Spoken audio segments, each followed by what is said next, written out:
just how do we adjust ourselves, not just with our mindset part, but then even after we recognize like, okay, I need to deal with my emotions, I need to get to a healthier point. How do we start going from the point of I'm here right now to I want to start walking better? Because we know it's not going to be something that happens one time, we do it one time, then boom. But how do we gradually take ourselves to get from step to step, from strength to strength as we progress?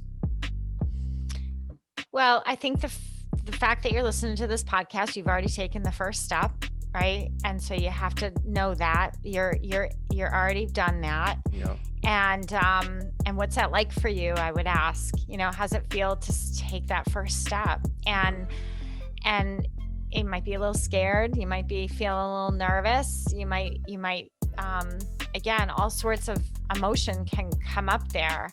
And the book, I wrote a system in there, and it's in the acronym of CLEANSE. Yeah. And it's basically 7 steps, mindful steps of an emotional detox. And I didn't know how to feel my feelings. I mean, I don't think any of us were really taught that. I know some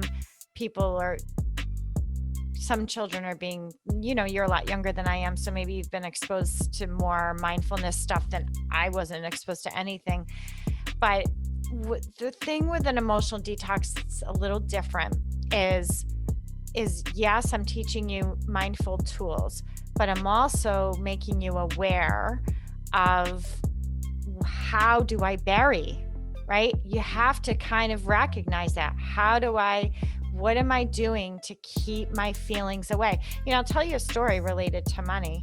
I've always worked more than one job. My whole life, since I was 12 years old, I've always had more than one job, right? And so I always was, and I'm a saver, I can save money. And I was saving in another bank account for quite a while. And quite honestly, so if you read Emotional Detox, you'll know that my story's in there. Yeah. One of the reasons I was saving money was because I had let's call it a subconscious fear. It wasn't out in the open. I was worried my marriage was going to fail.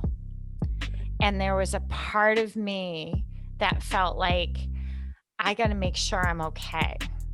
Now, can you imagine saving money in that mindset? Really? I mean, how many, and I saved a lot of money. I'm going to tell you, I saved a lot of money. I worked all these jobs. I stuck it away.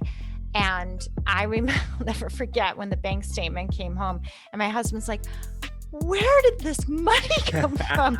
And my kids were like, what? And I can remember it to this day because we were in a pool and we were swimming and my mom was there and somehow it came out. And I was like, oh, I've just been kind of socking some money away, right? Now, fast forward, when I write Emotional Detox, I'm writing that book. I'm researching emotions. Now, mind you, that's my 7th book, right? Yeah. And I've written lots of books on anxiety before that. During that book, I'm writing, and all of a sudden, my marriage starts falling apart. All falls apart, and it just snowballs, like finances. All that money I saved had to be used for other things. Everything.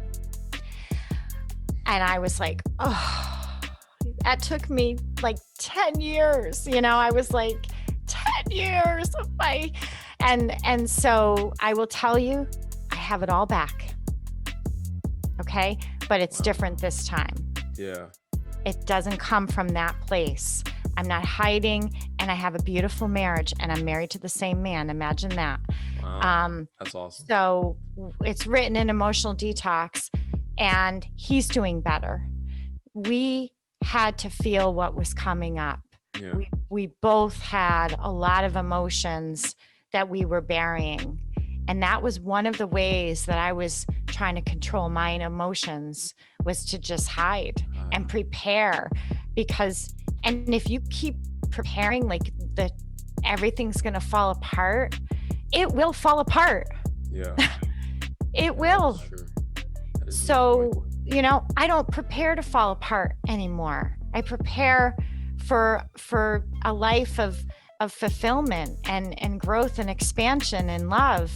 And you got to come from that place, but it won't happen if you're burying your emotions. That is good. That is good. It's something that my pastor always says. He says emotions are a great place are great to let you know where you currently are.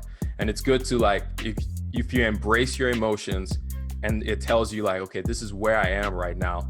And then you can start processing and start dealing with what's actually going on the baseline level, instead of trying to suppress it. And then eventually you can't suppress it long enough. Eventually your body, your mind needs that release, and it's going to come out in the worst way possible. Like you said earlier, it's just going to be in a way that you don't even have control over it anymore. It's just going to explode. Sometimes it may just be to you, or it may be to somebody else. And that's not what we want to happen in any of our lives. We don't want that degree of, oh my God, think what just happened. I don't know what is going on anymore.